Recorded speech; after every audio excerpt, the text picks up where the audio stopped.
안녕하세요, 황수철 변호사입니다. 제가 경찰 수사팀장 하면서 가장 많이 들어오는 사건이 사기죄 사건이었는데요. 주변에 돈 빌려주고 못 받으시는 경우 되게 많으시고, 아니면 경찰서에서 갑자기 연락이 왔는데 내가 분명히 친구한테 돈을 빌려줬고 돈을 좀 못 갚긴 했는데 사기죄로 조사받으러 오라고 말씀 들으신 분들 꽤 있을 겁니다. 제가 오늘은 사기죄란 무엇이고 사기죄가 성립하는 기준들이 어떤 것들이 있는지 한번 설명드려 보겠습니다. 피디님, 만약에 사기라고 하면 어떤 게 사기라고 생각을 하세요? 보통 주변에서 너 사기 쳤네 이렇게 할 때 어떤 사람을 보고 사기 쳤다 이렇게 말을 하죠? 거짓말을 해야 하지 않을까요? 거짓말로 인해서 이익을 취한다던가. 맞습니다. 정확합니다. 아하. 그래서 법문에는 뭐라고 되어 있냐면 기망행위를 통해서 재산적 이익을 취하는 걸 사기죄라고 하거든요. 기망행위라는 게 결국 속인다는 의미예요. 그리고 그게 이제 상대방이 속아서 착오를 일으켜서 처분행위. 그러니까 피디님, 제가 지금 좋은 사업 아이템이 있는데 저한테 투자 좀 하시죠. 그래가지고 속이고 피디님이 저한테 돈을 주는 행위가 처분행위라고 하거든요. 처분행위. 속아서 재산을 처분하고 내 통장에 들어오는 순간 재산상 이익이 발생하겠죠. 그럼 사기죄가 성립을 합니다. 근데 이런 경우도 있어요. 그냥 돈을 친구한테 빌려줬는데 한 달 뒤에 갚는다고 했는데 한 3달, 4달 지나도 지금 돈을 안 갚는다. 이게 사기 아닙니까? 피디님 어떻게 생각하세요? 좀 애매하긴 하겠지만 사기일 수도 있을 것 같은데.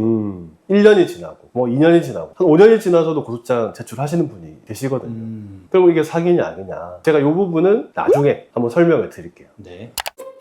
그래서 우리가 일반적으로 주변에서 많이 볼 수 있는 것들은 중고나라 사기. 분명히 컴퓨터를 사려고, 키보드를 사려고 중고나라에서 확인하고 돈까지 보냈는데 아무 물건이 안 온다든지 아니면 다른 물건이 온다든지. 그리고 예전에는 왜 막 한 10년 전에는 벽돌 보내고 막 이런 거 됐었잖아요. 있었죠. 요즘엔 투자 사기도 되게 많아요. 유튜브 같은 데 보면 유명인들 사진으로 이 사람도 우리 회사에 투자하고 있다, 아니면 이 사람이 주축이 돼서 회사 업무를 진행하고 있다 라고 하면서 1,000만 원을 투자하면 나중에 2배, 3배, 10배까지 갈 수 있다 이렇게 많이 하거든요. 근데 사실 실제로 보면 그분들이 그 회사의 광고 모델도 아니고 아무 관련이 없어요. 근데 그걸 도용해서 쓰는 겁니다. 그래서 돈을 투자를 받아서 끝내는 경우도 많고, 보험 사기, 예를 들어 사고가 발생한다든지 다친다든지 이런 게 있어야 되는데 그런 거 없이 그냥 가만히 있다가 차에 갑자기 막 뛰어듭니다. 그렇죠. 뛰어들어서 막 아이고 다쳤네 그래서 보험금 타고 이렇게 돌아다니면서 하는 자해공갈단들이 주로 이제 보험 사기, 그러니까 이런 다양한 유형들이 있는데, 보통 제가 경찰서 수사팀장 근무할 때 그 중에서도 가장 많았던 게 대여금 사기예요. 대여금 사기. 이제 돈 빌려줬는데 못 받았다. 쉽게 말하면 지인 가까운 사람들끼리 돈 빌려주는 거거든요. 네, 이런 유형들이 가장 큰데, 실질적으로 사기죄는 강하게 처벌하는 범죄입니다. 우리가 그냥 단순히 일상생활에서 많이 발생하다 보니까 이거 그냥 갚으면 되는 거 아니야? 한 수억 원 피해금이 돼야 지역 가는 거 아니야? 생각할 수 있지만, 실제 제가 실무를 해보면 1,000만 원 이상의 이익금이 있으면 보통 실형이 나옵니다.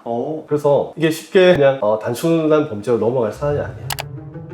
변호사님, 그러면 제가 만약에 친구한테 혹은 가족에게 사업 자금으로 돈을 빌렸는데 사업이 잘 안 돼서 어쩔 수 없이 못 갚았다, 어쩔 수 없었다 라고 하면 그것도 사기라고 판단될 수 있나요? 정말 좋은 질문이신데요. 어떤 시점에서 판단을 하느냐, 기망행위를 한 당시 기준으로 판단을 합니다. 좀 억울할 수 있겠죠. 내가 분명히 갚을 의사도 있었고, 그때 내 계획대로 이 사업이 진행됐다면, 아니면 내가 이 일을 하면서 월급을 제대로 받았다면 나는 변제 의사와 변제 능력이 충분히 있었다는 거죠. 그래서 그건 사기가 안 됩니다. 이게 되게 중요한 포인트예요. 이것이 단순한 민사상의 채무 불이행, 그러니까 돈을 갚지 못하는 금전 소비대차 계약을 체결하고 돈을 갚지 못한 사항인지, 아니면 이게 형사적으로 기망행위가 있어서 사기죄가 성립하는 사안인지 구분하는 시점은 바로 기망행위 시점이다. 만약에 사기죄로 피의자 경찰 조사를 받는다 라고 한다면 그 부분을 가장 잘 소명을 해야 됩니다. 내가 돈을 빌릴 당시에 충분히 갚을 의사도 있었고 능력도 있었다. 그럼 그 증거 자료들이 있어야 되겠죠. 내가 직장을 다니고 있었다는 직장 급여 명세서, 그다음 사업이 진행됐다면 매출 내역서, 그리고 상대방이 어떤 말로 돈을 빌렸는지. 보통 차용증이 있잖아요. 돈을 빌릴 때 큰 금액이면 차용증을 작성하는데 차용증에 내가 언제까지 돈을 갚겠다.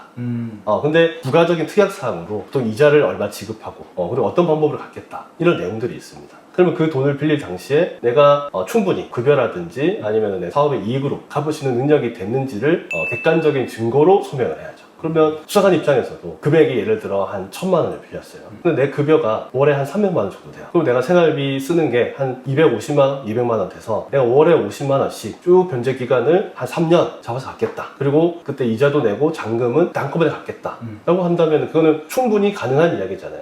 네. 그런 것들이 잘 소명이 되면 아, 이 사람은 갚을 의도가 있었구나. 근데 중간에 갑자기 실직을 하든지 해서 못 갚는 거구나. 그러면 사실 이건 민사사안이기 때문에 민사소송으로 진행이 될 사안이지 사기죄는 성립이 안 됩니다. 변호사님, 그럼 반대로 억울하게 돈을 못 받고 있는 사람들은 이거를 형사고소를 해야 되는 건지 민사고소를 해야 되는 건지 네. 그런 걸 구분하기가 어려울 것 같아요. 네. 그러니까 반대로 아까 제가 말씀드렸듯이 피의자 입장에서는 김항의가 없었음을 증명해야 되지만 고소를 하는 피해자 입장에서는 김항의가 있었음을 증명을 해야 되겠죠. 근데 우리가 거래 내역이나 아니면 카톡 대화 내역이나 통화 내역들을 잘 들어보면 이 사람이 거짓말을 한 부분들이 조금씩은 있어요. 그러니까 예를 들면 이건 뭐 용도 사기라고 하는데 네. 내가 변제 의사와 변제 능력까지 있었다고 치더라도 제가 만약에 PD님한테 지금 저희가 좀 학자금 대출이 나와 있어가지고 그거 좀 갚으려고 하는데 돈 좀 빌려주세요 라고 빌렸는데 그걸 생활비를 썼단 말이죠. 그러면 그건 제가 그 용도를 속인 거잖아요. 이 돈을 사용할 용도를. 그러면 이건 용도 사기가 돼요. 그러면 사기죄가 성립합니다. 근데 이때 만약에 민사소송을 제기하시면 민사소송은 언제 끝날지가 몰라요. 뭐 만약에 2심, 3심까지 가게 되면 10년이 걸릴 텐데 그렇기 때문에 형사고소를 하게 되면 상대방이 사기죄가 인정되고 송치되고 재판받게 되면 이 사람이 처벌받지 않기 위해서는 무조건 합의를 하게 돼 있습니다.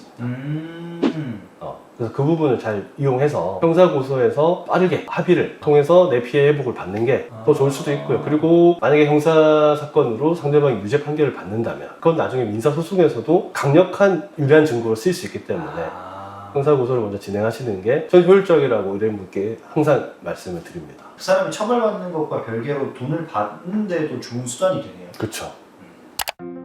오늘 사기죄에 대해서 한번 말씀을 드려봤는데요. 실제로 경찰에서 피의자로 연락이 와서 조사를 앞두고 계시거나 아니면 내가 상대방한테 돈을 빌려줬는데 받지 못해서 소가리를 앓고 계시는 분들이 많을 것으로 알고 있습니다.